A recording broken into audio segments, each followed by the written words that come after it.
Welcome to Grace Fellowship Baptist Church Wednesday evening Bible study for Wednesday, July 2nd, 2025. We're in the book of 2nd Chronicles, the second chapter. Let's start in verse 1.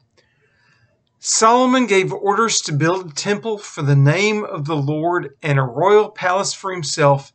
He conscripted 70,000 men as carriers and 80,000 as stonecutters in the hills and 3,600 as foremen over them.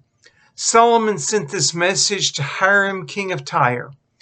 Send me cedar logs as you did for my father David when you sent him cedar to build a palace to live in. Now I am about to build a temple for the name of the Lord my God and dedicate it to him for burning fragrant incense before him, for setting out the consecrated bread regularly, and for making burnt offerings every morning and evening, and on Sabbaths and new moons, and at the appointed feast of the Lord our God. This is a lasting ordinance for Israel. The temple I am going to build will be great, because our God is greater than all the other gods. But who is able to build a temple for him, since the heavens, even the highest heavens, cannot contain him? Who then am I to build a temple for him, except as a place to burn sacrifices before him? Send me therefore a man skilled to work in gold and silver, bronze and iron, and in purple, crimson, and blue yarn, and experienced in the art of engraving, to work in Judah and Jerusalem with my skilled craftsmen, whom my father David provided. Send me also cedar, pine, algum logs from Lebanon, for I know that your men are skilled in cutting timber there. My men will work with yours to provide me with plenty of lumber, because the temple I build must be large and magnificent. I will give your servants, the woodsmen who cut the timber, 20,000 cores of ground wheat, 20,000 cores of barley, 20,000 baths of wine, and 20,000 baths of olive oil. So in 2nd Chronicles, this is set out that Solomon initiates the process by sending a letter to Hiram asking for materials and offering to pay for them. And he was offering to pay for them with agricultural materials that Israel had in abundance. In fact, Israel grew, and in one way or the other, a lot of this was stuff that Tyre and Lebanon needed to buy from Israel. And so he's basically offering the terms of sale, that he wants lumber in exchange for his foodstuffs. In the parallel passage in 1 Kings, which is chapter 5, it indicates that Hiram heard that David had died and sent an emissary and offered and basically asked for. And Solomon agreed to send foodstuffs.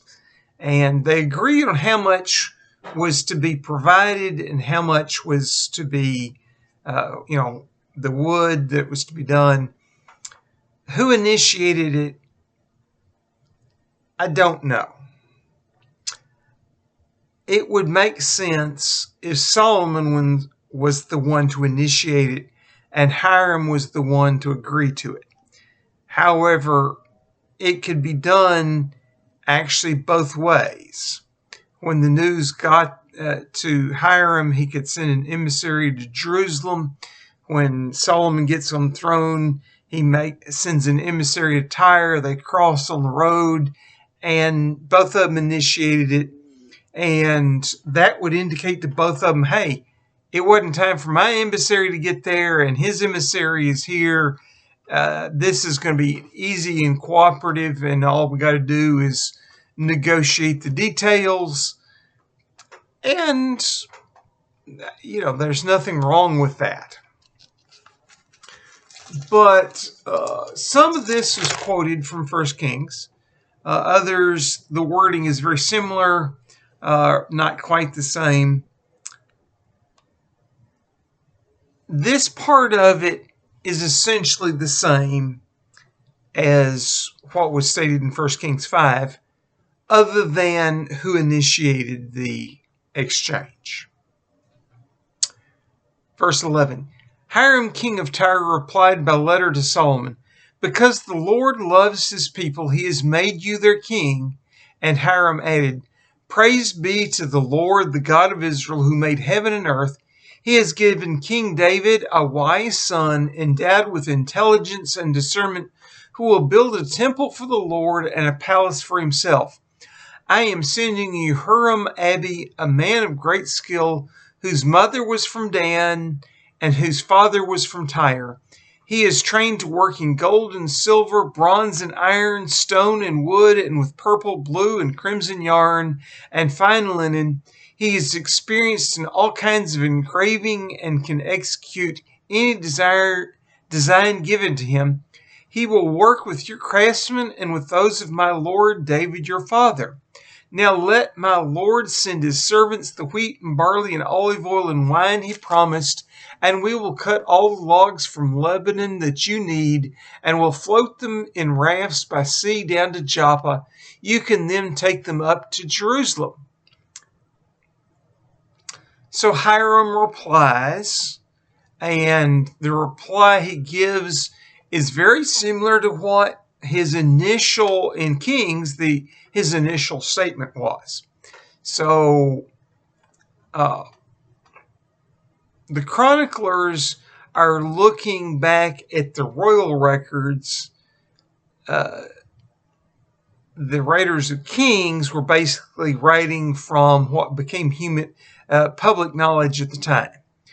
Whether somebody modified the royal records to make Solomon look better, or the public didn't know at the time what the order was, really doesn't matter, as far as these were two friendly monarchs that were continuing to engage. They were allies.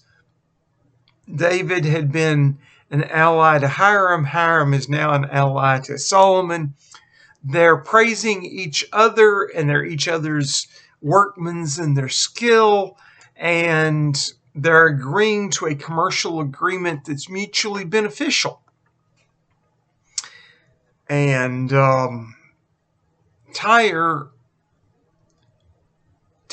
Lebanon is not part of Tyre's natural kingdom. It is part of their extended empire. So them cutting the Lebanese forest and giving it to Solomon is, sure, we can cut our vassal states' natural resources and send them to you, and, in exchange we get the food we need. It's not a big, it's the kind of thing Tyre does. Tyre, they made their living by being the sea people who engaged in trade all over the world, and that had made them wealthy and a strong maritime power. During King David's time, because he'd allied with King David, he had acquired some land forces and some land near Tyre, basically Lebanon, and David did not take it from him and instead let him have it, and they cooperated to defeat all their other enemies, the Hittites and the Arameans and etc. The Philistines were enemies to both. So, all of David's enemies were Hiram's enemies, and Hiram's enemies were David's enemies, and they could stand back to back and both look good. Hiram knows he wants to stay on Solomon's good side. The same army that defeated all the known world around him is still under King Solomon. Yeah, the general may have changed, Joab may have changed, but some of those guys that are still in charge of the army were some of the same guys that were still in charge of the army under Joab. So it doesn't look like a big change to Hiram. He still is facing the world's best army. And being friends with this guy, it makes sense. And particularly when what he wants is to continue to make Hiram wealthy and continue to have the trade agreement that had been going on before. It makes sense. And so you be polite and you agree to the terms when they're mutually beneficial and you move on. And Hiram has done that. And who initiated it, whether it's Hiram or Solomon, or they each did, and we have two different accounts. Thing is, they apparently knew the worth of their trade goods and what they could afford, and they offered it, and they accepted. There's some facts left out, exactly where all the people came from, this, that, and the other. Starting in verse 17 here in 2 Chronicles, we get some new information. Early in the chapter, we heard there was 70,000 people as carriers and 80,000 people as stonemasons and 3,600 people as foremen. But that was left as kind of a open-ended where they came from. Verse 17, Solomon took a census of all the aliens who were in Israel after the census his father had taken, and they were found to be 153,600. He assigned 70,000 of them to be carriers and 80,000 to be stonecutters in the hills, with 3,600 foremen over them to keep the people working. So now we find out the information of where these numbers came from. Solomon looked at the foreigners who were in Israel, who were loyal to David, and basically conscripted them and made the Israelites not have to do the laborious work. Now, in Kings chapter 5, it said that he conscripted 30,000 Israelites and sent 10,000 of them to Lebanon for 1 month to work, and then they got to come home and be home for 2 months. And the second 10,000 went to Lebanon the second month, and they would stay home a month, work a month, and be home 2 more months before their turn came. And the third 10,000 would be home 2 months and then go to Lebanon for a month, and then, And so they rotated through 3 groups of 10,000, and they'd spend a month in Lebanon, 2 months home, in a rotating basis, and the work would stay going. Solomon promises Hiram here, and in Kings he says, I'll send people, and then tells the details about how he would send 30,000 people in groups of 10,000. As well as sending the food. Now, that much food, probably 10,000 people to bring it with them, is a reasonable number. So they're taking the food up there. They're feeding everybody that's cutting the forest. They're working for a month cutting lumber. They get to come home, tire takes the logs down to the coast, makes them into rafts, takes them down to Joppa. When they get into Joppa, then they take them apart, and Israelites take them up to Jerusalem. That's what King David had done. That's what King Solomon does. Joppa was basically their only port that was any good. The Israelites were not seafaring people. They were not good at building ships, and they didn't have many things along the coast that were good for launching ships. There were some, fishermen, things like that ventured out a little bit, but they basically did day trips out. They came out and caught a catch and came back. If they got their boat full, they came back and sold their fish. If they didn't catch what they meant to, they stayed out longer until they did, or until they got too tired, and then they came home and sold what they caught. But they didn't try to go engage in trade. They left that to the Tyrrhenians. And Hiram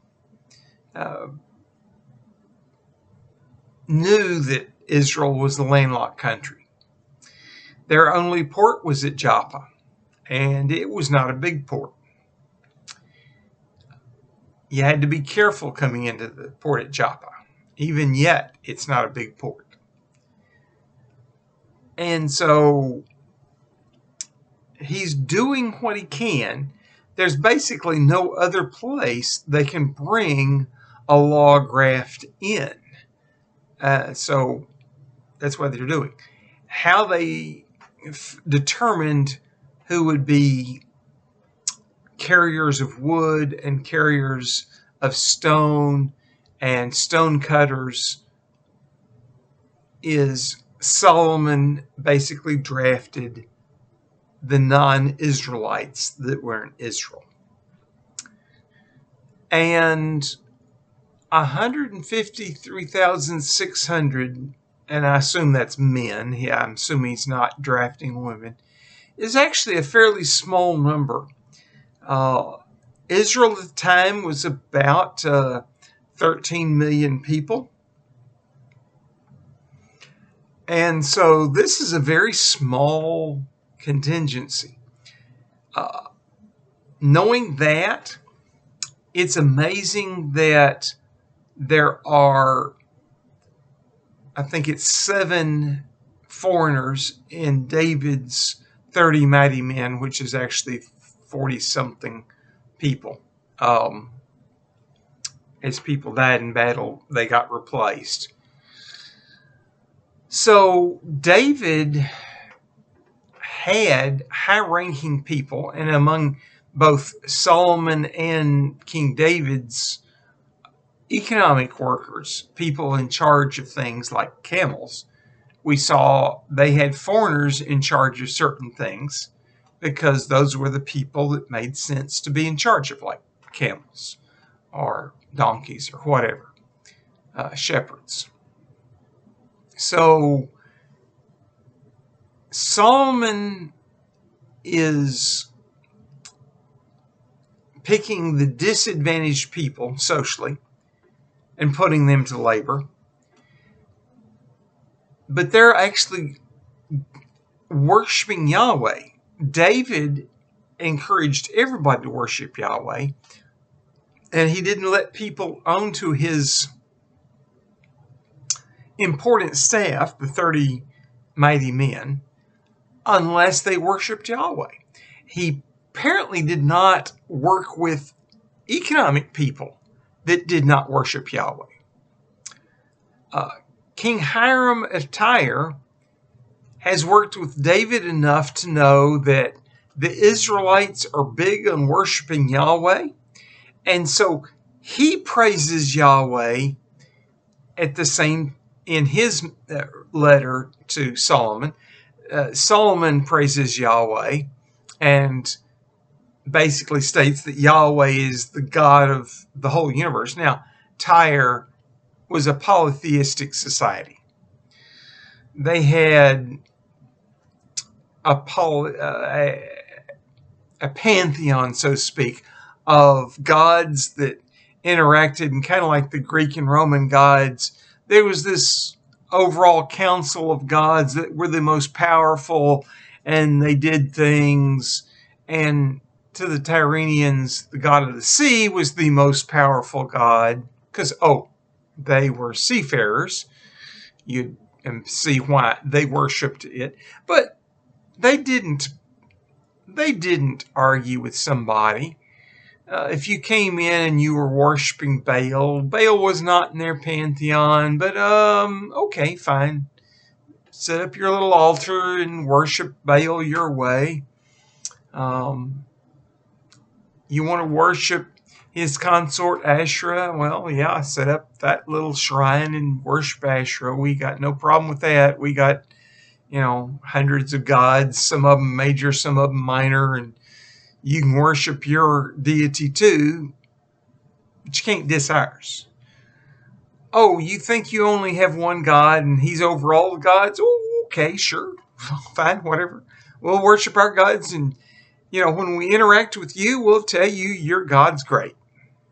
And that's kind of how the Tyrrhenians did things. And so King Hiram is no different.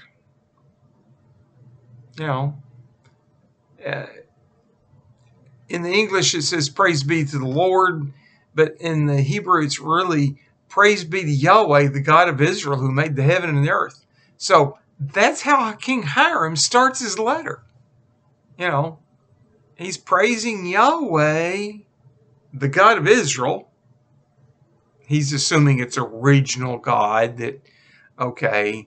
And you claim he made heaven and earth. Okay, fine. Maybe he made heaven and earth, but now he only rules over Israel. That's basically what he's saying from his viewpoint.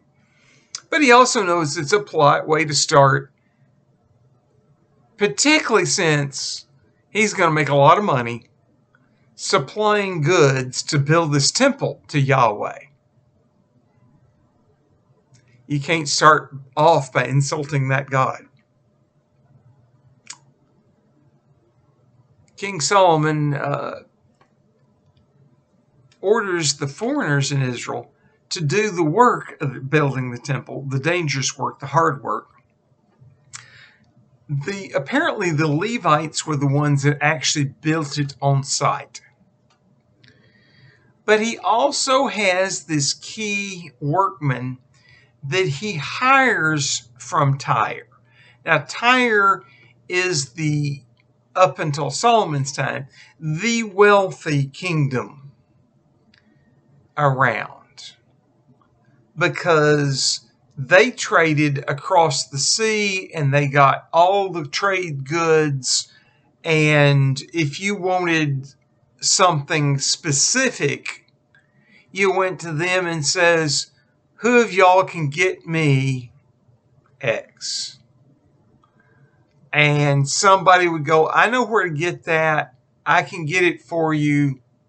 Let me go get it and come back. It'll take me so many months. And then they would come back and you would get to buy it from them. And if you wanted it routinely, they could continue to go back and forth and back and forth. And it didn't matter whether it was gold from Ophir or baboons or ivory or horses from the Scythians or. If it could be shipped in a ship that the Tyrrhenians could control, they could get it from anywhere in the known world and get it to you. They were the logistics people for the sea.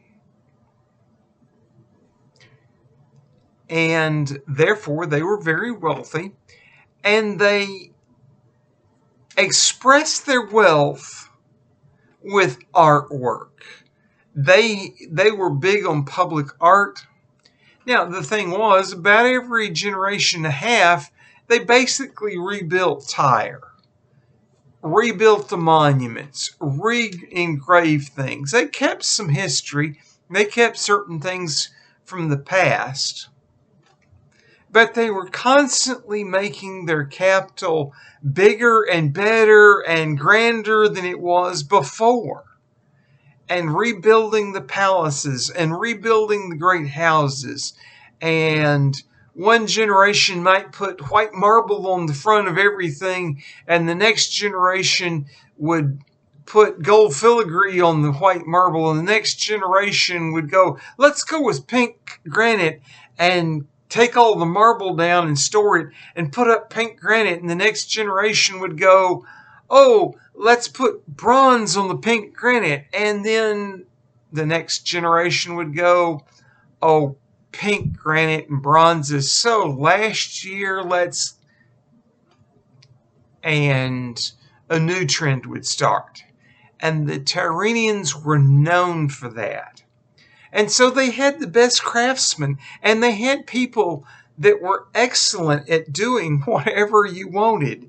And there would be always some iconoclast that if everybody was going with pink granite this year, he wanted malachite, green stone, or he would want black onyx or whatever, and he would have his great house built, and it looked different than everybody else's. And so there was always a need for craftsmen in Tyre. And so they had the reputation of having the best craftsmen. And when King Solomon said, I need a great craftsman to help me build this great temple, King Hiram knew exactly who.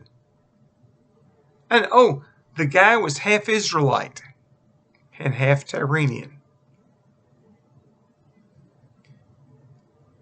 And was very skilled at everything Solomon needed. And he could teach the Israelites how to do it. And see, that's the thing, is he didn't do all that work by himself. He was in charge of the workmen that did it. So he was going to be teaching the Israelite craftsmen how to do bronze work, or how to do white marble work, or how to do gold work, or whatever was needed. And he would be teaching them and then having them do it, and he would get the credit. And so King Hiram sent his best craftsman, or at least the one he thought was going to be best for Solomon. And, as a bonus, God had made him half Israelite. So the Israelites could accept him as an Israelite and get the work done, and this isn't a foreigner over us. And that shows that Hiram was also a wise leader in addition to Solomon.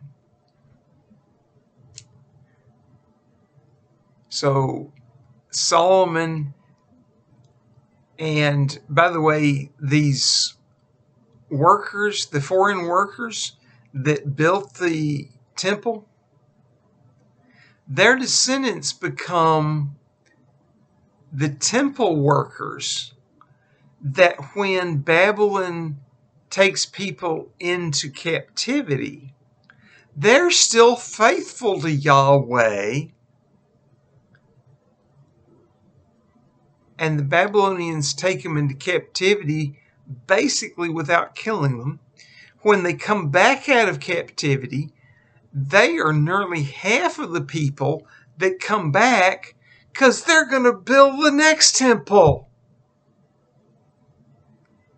Solomon had a political solution for the second-class citizens, but God is working things out to have a faithful group of people.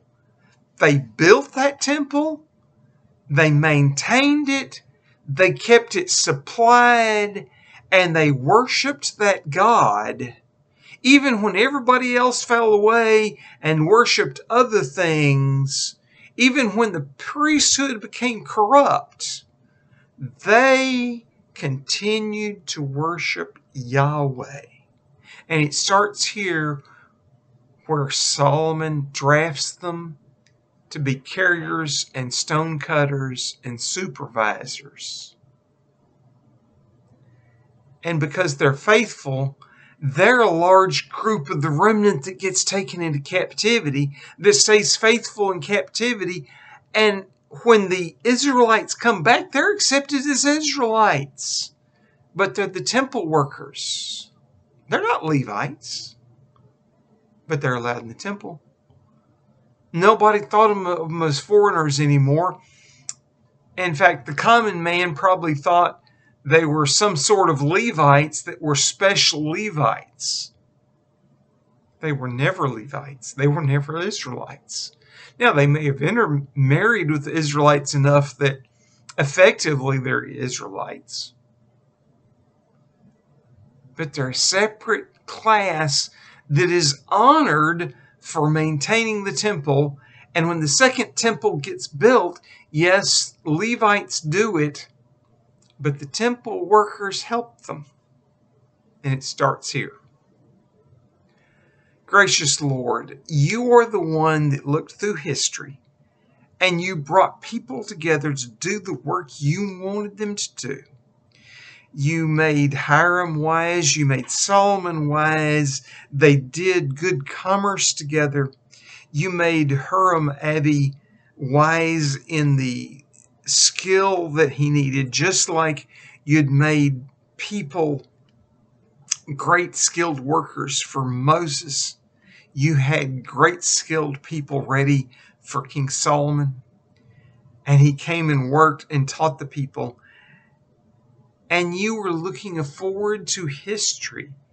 And you redeemed the first group of people that weren't Israelites for yourself.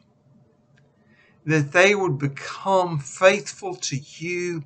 That even when your own chosen people fell away, they did not. And we should understand you're still that gracious God today you were then.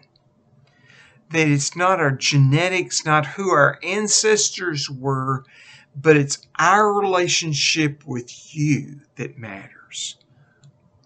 That through your Son, Jesus Christ, we can have forgiveness of sin and be redeemed and brought back into fellowship with you to do your work.